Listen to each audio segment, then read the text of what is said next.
Di antara gemerlap lampu yang berseberangan di atas panggung, Bayu masih terduduk di sela para penikmat tausiah sang kiai. Bocah teko. Malam ini, ia menghabiskan waktunya di lapangan tersebut bersama dua kawannya dari kampung, yakni Imam dan Hadi. Dua sahabat dari kampung halamannya itu sengaja berkunjung kemarin, hanya demi bisa melihat sang kiai idolanya. Selama ini, mereka hanya bisa menyaksikan lewat televisi saja. Dan saat tahu ada jadwal di kota di mana Bayu merantau, dengan sangat berapi-api, mereka pun meluluskan niatnya. Bayu sendiri sudah pergi ke beberapa kota semenjak lulus SMP dulu. Memang, Bayu diasuh oleh kakek neneknya sedari balita dulu. Ibu kandungnya meninggal dunia saat melahirkannya. Sedangkan saat usianya berkisar 3 tahun, ayahnya berpamitan demi merantau ke negeri jiran. Di saat itulah, Bayu mulai diasuh oleh kakek neneknya di garis keturunan sang ibu. Sampai usia Bayu menginjak 8 tahun, ayahnya masih berkomunikasi dan masih mengirim uang untuk kebutuhan sehari-hari. Namun setelah itu, tidak ada lagi kabar dari ayahnya. Ada yang mengabarkan kalau sang ayah meninggal dunia. Ada juga yang mengabarkan kalau sudah menikah lagi sehingga melupakan Bayu. Di usianya yang ke-10 tahun, Bayu harus menerima takdir jika kakek yang menjadi tulang punggung keluarga harus berpulang. Meninggalnya sang kakek sangatlah mengejutkan, karena tidak ada riwayat sakit sebelumnya. Kala itu, sang kakek yang selesai mencari rumput untuk pakan kambing, duduk beristirahat di pekarangan depan kandang. Dengan bertelanjang dada si kakek kipasan menggunakan capingnya hingga tertidur. Ketika si nenek membangunkan untuk disuruh mandi dan sholat zuhur, ternyata kakek sudah tidak lagi bernyawa. Sungguh pukulan berat bagi Bayu. Di usianya yang masih kanak-kanak, dia pun mulai membantu sang nenek demi kebutuhan hidup. Sepulang sekolah ia mencari rumput, terkadang angon kambing bersama Imam dan Hadi. Tapi 3 ekor kambing itu satu persatu dijual oleh neneknya. Selain untuk biaya tahlilan 40 dan 100 hari kematian si kakek, juga untuk menambal kebutuhan hidup sehari-hari yang lain. Pak Detarmo dan keluarganya, yakni kakak dari ibu Bayu pun, tidak peduli akan keadaan orang tua juga keponakannya. Meski tinggal satu kampung, namun mereka tidak mencerminkan sebagai seorang anak ataupun menantu. Tentu warga kampung sudah paham dengan watak Pak Detarmo yang demikian. Sifatnya yang angkuh membuat nenek Bayu segan jika minta bantuan apapun pada putranya sendiri itu. Sempat Bayu akan berhenti sekolah di kelas 5 SD, namun sekuat tenaga neneknya tidak mengizinkan. Bayu harus tetap bersekolah sampai ke jenjang yang tinggi. Bayu pun mulai mandiri. Bersama neneknya ia mencari kayu bakar untuk dijual. Selain itu, dia juga menjual daun pisang yang ditanam kakeknya dulu di sepanjang sungai. Sebenarnya dalam masalah pendidikan, Bayu merupakan anak yang terbilang pandai. Meskipun tidak di ranking pertama, tapi ia langganan di ranking 3. Ketika duduk di bangku kelas 2 SMP, dia kembali mendapat cobaan hidup yang berat. Neneknya jatuh sakit dan mengalami kelumpuhan. Disitulah Bayu dipaksa menjadi seorang pencari nafkah tanpa bantuan orang lain. Di sisi lain, dia juga harus mempersiapkan segala kebutuhan neneknya termasuk menyiapkan makan dan minum. Hingga setahun kemudian, neneknya pun meninggal dunia.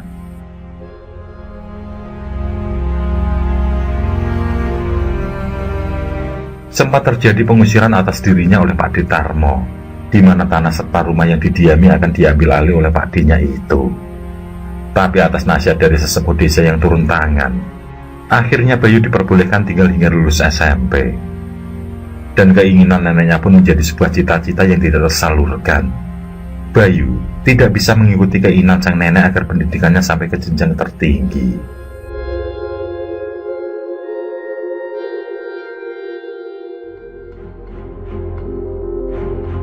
Lulus SMP, dia harus meninggalkan kampung halaman serta sahabat-sahabat terbaiknya. Di awal-awal merantau ke kota dulu, Dia ikut dengan salah satu mandor dari desa sebelah sebagai kuli bangunan. Tapi karena gajian sering tidak bisa cair, atau mungkin memang dibodohi oleh mandornya, maka Bayu berpindah pada mandor lain. Tapi sayang, nasibnya selalu tidak beruntung. Hal yang sama sering ia temui juga pada mandor yang lain. Hingga akhirnya, di tahun kedua dia memilih menjadi pedagang asongan di sebuah stasiun.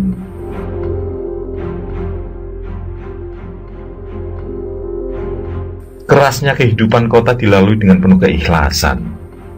Ia sering dipala oleh preman jalanan. Tidak jarang pula dia yang tidur di bangku stasiun, sering menjadi sasaran kawan-kawan seperjuangannya yang jahil. Bayu tidak bisa berbuat banyak, karena ia sadar diri, jika melakukan perlawanan, tentu akan membuatnya terancam. Kala itu, ada niat pulang ke kampung saja, tapi dia juga berpikir ulang, jika tidak ada yang bisa dikerjakan di kampung, apalagi dia tidak punya siapa-siapa di sana.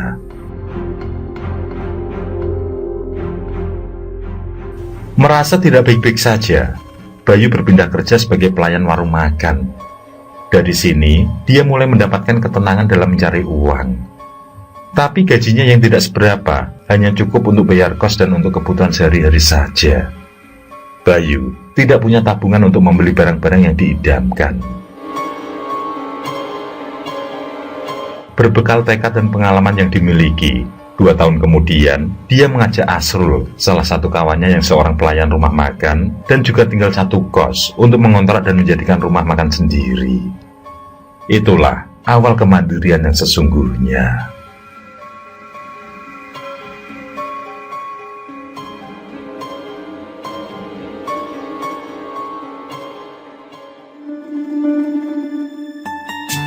Mereka pun menemukan satu lokasi yang dianggap bagus dan strategis. Selain dekat dengan pabrik, dekat pula dengan pangkalan ojek dan beberapa proyek besar. Bayu berpikir, jika warungnya nanti akan laris manis jika ngontrak di sana. Dan Asrul pun menanggapi dengan baik pula. Pemuda asal Brebes itu langsung setuju dan meninjau lokasi. Yang mereka butuhkan selanjutnya adalah modal awal yang tentu besar rupiahnya. Uang kontrak sudah ada, tinggal segala perlengkapan sebuah warung. Mereka pun memutuskan menambah modal dari bank detail. Dan tercapailah cita-cita mereka. Warung yang diberi nama warung makan sederhana telah berdiri dan mulai beroperasi dengan berbagai menu. Dugaan mereka tidak meleset. Para pelanggan mulai berdatangan, yang umumnya adalah karyawan dan kuli bangunan serta tukang ojek. Tapi seiring bergantinya hari, buku kasbon mereka semakin penuh. Setiap kali ditagih, para pelanggan selalu mengulur waktu. Dan warung pun mulai sepi dengan catatan hutang yang menumpuk. Ternyata mereka hanya dimanfaatkan. Pada akhirnya, terpaksalah mereka berhenti beroperasi dengan kerugian. Meski begitu, tidak membuat Bayu dan Asrul berputus asa. Berdua mereka kembali mencari lokasi untuk membuka warung. Atas pengalaman buruk yang didapat, mereka pun mencari tempat yang dianggap strategis. Kali ini, mereka mengandalkan bank yang sama untuk modal awal. Dan kali ini bukan lagi masalah kasbon yang menumpuk, melainkan sedikit sekali orang yang makan di warung mereka.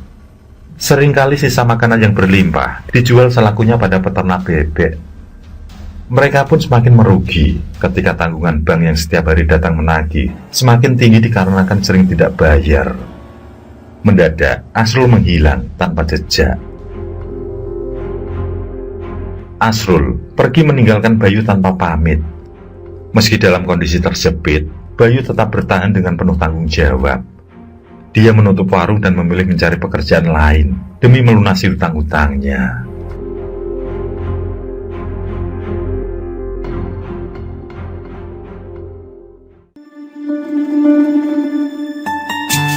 Akhirnya, semua terlunasi setelah ia bekerja sebagai kuli panggul di sebuah pasar.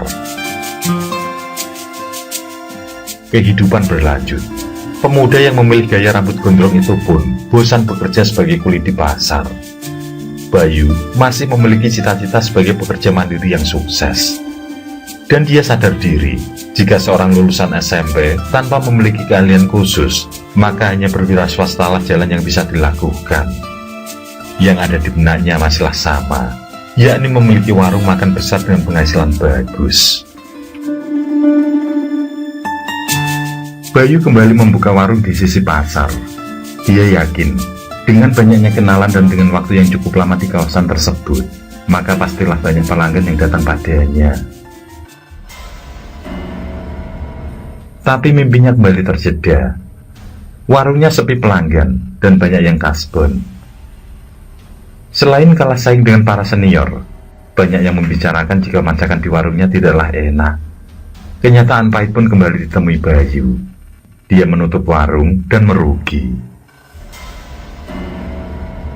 Nasib membawa Bayu bekerja pada sebuah toko bangunan. Dari sini, dia bisa nyetir mobil atas pembelajaran dari rekan kerjanya untuk mengantar barang-barang berat ke pelanggan. 2,5 tahun kemudian, di usia yang ke-23 tahun, Bayu memutuskan keluar dan kembali menjajal peruntungannya dengan membuka warung makan. Namun, sepi pelanggan. Untuk sementara, Bayu menutup warung dan pulang kampung untuk menjenguk makam kakek, nenek, serta ibunya. Dia berharap hatinya lebih tenang dan mendapat petunjuk atas apa yang dilakukannya nanti.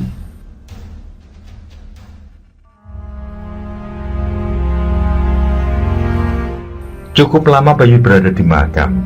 Dia merenung, mencari jalan terbaik dalam masalah yang sedang dihadapi. Semilir angin senja membuatnya terbuai hingga dia pun tertidur. Di alam bawah sadarnya itu, Bayu melihat kakek dan neneknya berada di sebuah tempat pinggiran sungai. Kedua orang yang membesarkannya itu tampak sedang memahat sebuah batu. Ketika mendekat, batu tersebut sudah menjadi sebuah cobek lengkap dengan ulekannya. Sedangkan di sampingnya adalah sebuah lesung cukup besar yang terbuat dari batu.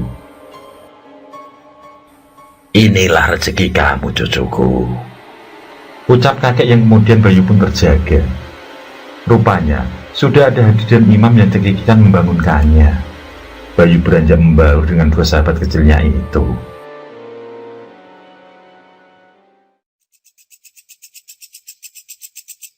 Malamnya, Bayu yang tidur di musola bersama dua kawannya demi mengenang masa lalu, terus saja kepikiran dengan mimpi di makam tadi. Dia merasa yakin jika itu adalah sebuah petunjuk. Sebelum azan subuh berkumandang, Bayu berpamitan pada dua sahabatnya. Dia akan kembali ke kota untuk melanjutkan kehidupannya. Dan rupanya, Bayu mendatangi seorang paranormal sebelum benar-benar ke kota. Dia menceritakan atas mimpi yang didapat.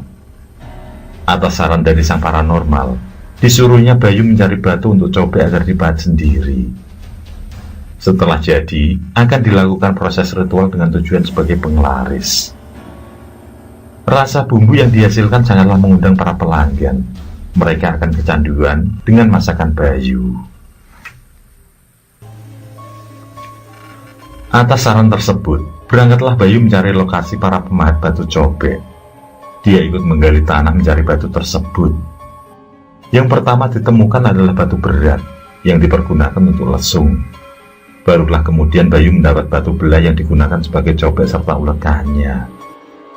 Tanpa membuang waktu, Bayu segera memahat dan menjadikan keduanya sesuai keinginannya. Setelah itu, Bayu kembali menemui sang paranormal untuk kemudian dilakukan sebuah ritual.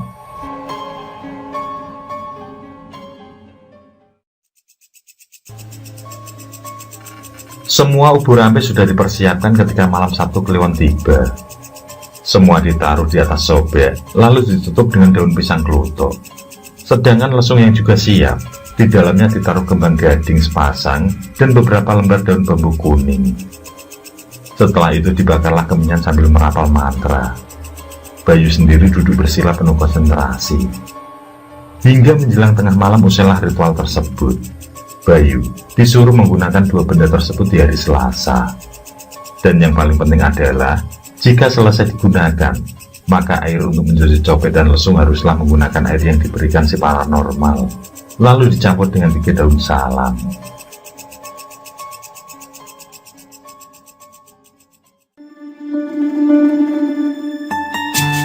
Sesuai petunjuk sang paranormal, Bayu menyambut hari Selasa dengan penuh senyum. Dia membuka toko dan mulai menggunakan lesung serta cobek penglaris.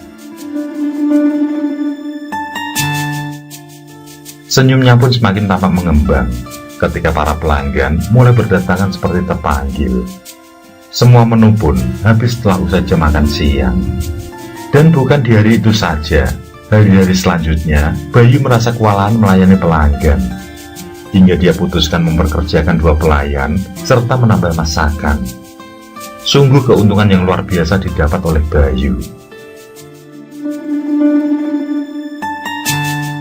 6 bulan kemudian, pemuda gondrong itu pun mencari lokasi yang lebih luas untuk melebarkan sayap. Dan kali ini, tidak lagi mengontrak, melainkan membeli lahan tersebut. Nasib baik terus berpihak pada Bayu. 4 cabang rumah makan sudah dia miliki, dan semua laris manis. Omsetnya pun semakin hari semakin meningkat. Di sisi lain, dia masih menjalankan ritual gaibnya. Dia selalu mendatangi sang paranormal untuk meminta air pencuci cobek penglaris. Diyakini jika air tersebut adalah air kencing jin yang hanya bisa diperoleh dari tempat khusus. Hingga tibalah hari ini, hari di mana ia telah memiliki segala kemewahan dunia. Hanya sosok pendamping hidup saja yang belum ditemukan. Meski begitu, Bayu puas karena bisa memilih wanita manapun yang ingin ditiduri.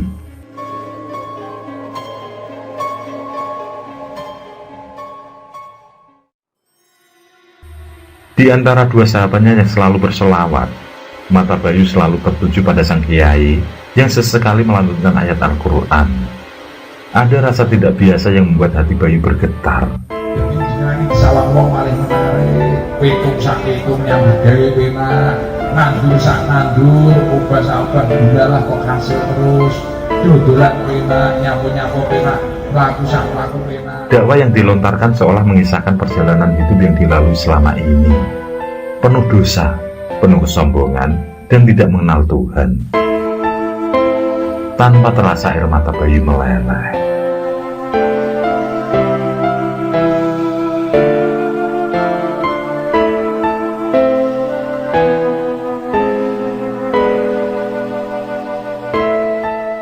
Setelah acara usai, Hadi dan Imam langsung diajak menginap di hotel. Rupanya hati Bayu telah berubah. Dia tidak ingin lagi memberi makan dan fasilitas tidak baik untuk 2 kawannya itu.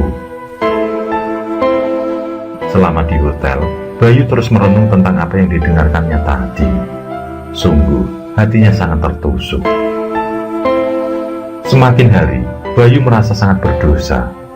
Dia juga aktif mengikuti pengajian dari berbagai kiai pendakwah. Hingga akhirnya datanglah hari pencerahan. Seorang diri dia bertamu pada salah satu kiai untuk melakukan pengakuan dosa dan siap bertaubat. Dengan air mata, Bayu mengucap syahadat.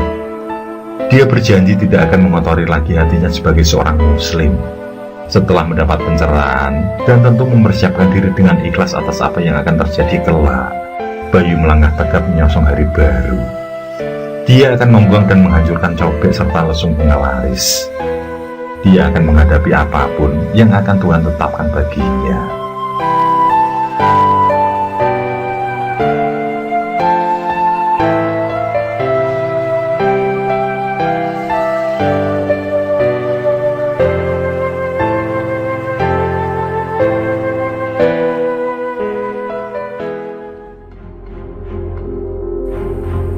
Dalam hitungan minggu, usaha rumah makan mulai mengalami perubahan drastis.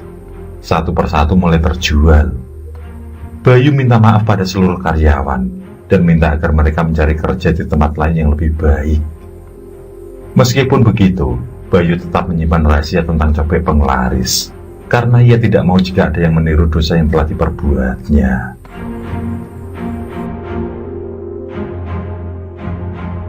Masalah demi masalah yang dihadapi membuat Bayu benar-benar gulung tikar. Semua rumah makannya habis terjual, begitupun dengan uangnya yang juga habis tanpa sisa. Bayu yang siap dalam keadaan terpuruk mencukur gundul rambutnya. Dia mulai khusyuk beribadah dengan selalu berbaju hitam. Dia ikhlas hidup tanpa apapun. Kini dia memutuskan menjadi marbot di salah satu masjid besar. Tapi itu hanya berlangsung setahun saja. Dia ditemui oleh Imam dan Hadi, yang mana ada orang mencarinya di kampung. Ternyata orang tersebut adalah pengacara suruhan ayahnya, yang memberikan surat wasiat berupa uang sebagai ahli waris. Dari warisan yang tidak terduga itulah, Bayu membeli lahan dan mendirikan sebuah rumah sederhana. Dia berhenti menjadi marbot dan membuka kios buah di depan rumahnya. Kini di usianya yang lebih dari 30 tahun, Bayu berharap menemukan jodoh yang tepat, yang seiman dan mau diajak mengejar surga.